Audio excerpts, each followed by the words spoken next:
యోహాను సువార్త 14వ అధ్యాయం. మీ హృదయమును కలవరపడనీయకుడి. దేవుని యందు విశ్వాసముంచుచున్నారు, నాయందును విశ్వాసముంచుడి. నా తండ్రి ఇంట అనేక నివాసములు కలవు. లేని ఎడల మీతో చెప్పుదును, మీకు స్థలము సిద్ధపరచ వెలుచున్నాను. నేను వెళ్లి మీకు స్థలము సిద్ధపరిచిన ఎడల నేనుండు స్థలములో మీరును ఉండులాగున మరల వచ్చి నా యొద్ద ఉండుటకు మిమ్మును తీసుకుని పోవుదును. నేను వెళ్ళుచున్న స్థలమునకు మార్గము మీకు తెలియనని చెప్పెను. అందుకు తోమా, ప్రభువా, ఎక్కడికి వెళ్ళుచున్నావో మాకు తెలియదే, ఆ మార్గం ఎలాగూ తెలియనని ఆయన అడగగా, యేసు, నేనే మార్గమును సత్యమును జీవమును, నా ద్వారానే తప్ప ఎవడునూ తండ్రి యొద్దకు రాడు. మీరు నన్ను ఎరిగియుంటే నా తండ్రిని ఎరిగియుందురు. ఇప్పటి నుండి మీరు ఆయనను ఎరుగుదురు, ఆయనను చూచియున్నారని చెప్పాను. అప్పుడు ఫిలిప్పు, ప్రభువా, తండ్రిని మాకు కనపరచు, మాకంతే చాలునని ఆయనతో చెప్పగా, యేసు, ఫిలిప్పు, నేనింతకాలము మీ యొద్ద ఉండినను నీవు నన్ను ఎరుగవా? నన్ను చూచిన వాడు తండ్రిని చూచియున్నాడు గనుక తండ్రిని మాకు కనపరచమని ఎలా చెప్పుచున్నావు? తండ్రి యందును నేనును నాయందు తండ్రియు ఉన్నామని నీవు నమ్మటలేదా? నేను మీతో చెప్పుచున్న మాటలు నాయంతట నేనే చెప్పుటలేదు.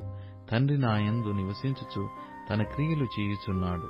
తండ్రి యందు నేనును నాయందు తండ్రియు ఉన్నామని నమ్ముడి, లేదా ఈ క్రియల నిమిత్తమునను నన్ను నమ్ముడి. నేను తండ్రి యొద్దకు వెళ్ళుచున్నాను గనక నేను చేయు క్రియలు నాయందు విశ్వాసముంచు వాడును చేయును.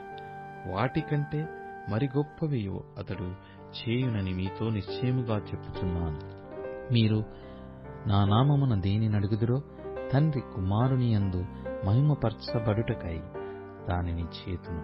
నా నామమున మీరు నన్నేమి అడిగినను నేను చేతును. మీరు నన్ను ప్రేమించిన ఎడల నా ఆజ్ఞలను గైకొందురు. నేను తండ్రిని వేడుకొందును, మీ యొద్ద ఎల్లప్పుడూ నుండుటకై ఆయన వేరొక ఆదరణకర్తను, అనగా సత్యస్వరూపియగు ఆత్మను మీకు అనుగ్రహించును. లోకము ఆయనను చూడదు, ఆయనను ఎరుగదు గనక ఆయనను పొందనేరదు. మీరు ఆయనను ఎరుగుదురు, ఆయన మీతో కూడా నివసించును, మీలో ఉండును. మిమ్మును అనాథలనుగా విడువను, మీ యొద్దకు వత్తును. కొంతకాలమైన తర్వాత లోకము నన్ను మరి ఎన్నడూ చూడదు, అయితే మీరు నన్ను చూతురు. నేను జీవించున్నాను గనక మీరును జీవింతురు. నేను నా తండ్రి యందును మీరు నా యందును నేను మీ యందును ఉన్నామని ఆ దినమున మీరెరుగుదురు. నా ఆజ్ఞలను అంగీకరించి వాటిని గైకొనువాడే నన్ను ప్రేమించువాడు. నన్ను ప్రేమించువాడు నా తండ్రి వలన ప్రేమింపబడును. నేనును వానిని ప్రేమించి వానికి నన్ను కనబరుచుకొందునని చెప్పాను.